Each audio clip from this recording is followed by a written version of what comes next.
Nurse, alam mo ba na kaya natin gumawa ng sarili nating ipo-ipo?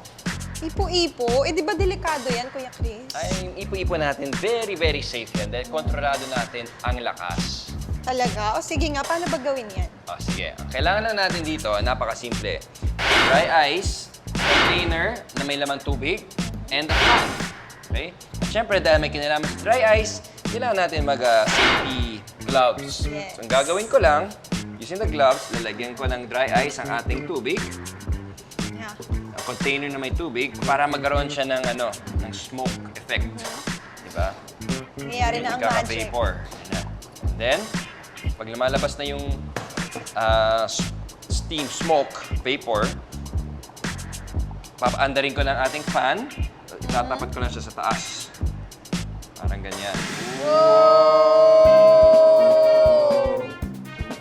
Diba? Yan na, nagkikreate na siya ng ipo-ipo Diba? effect.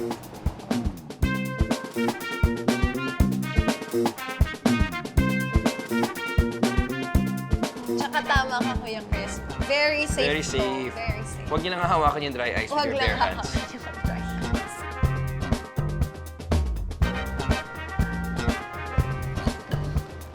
Na, Na, all out effect. malakas na to. Ito na. Oh my God, ang dami na nangusok. Woo! Sarap.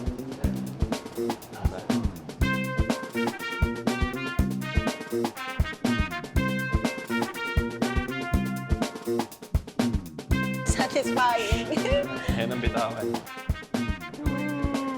Ang galing nito, Kuya Chris, no? Ganyan pala nabubuo yung mga nakikita kong maliit na ipo-ipo sa kalye. Ay, iba naman yun. Ay, iba ba yun? Oo. Eh, anong tawag dun sa maliliit na ipo-ipo sa lupa? Yung may kasamang buhangin minsan, alam mo yun? Alam ko yung sinasabi mo. Ayan ang next na i-feature natin, ha? Kaya para maintindihan natin, malaman natin kung ano yung maliliit na ipo-ipo na sinasabi ko. Mas maganda panoorin natin yan sa pagbabalik ng I Believe!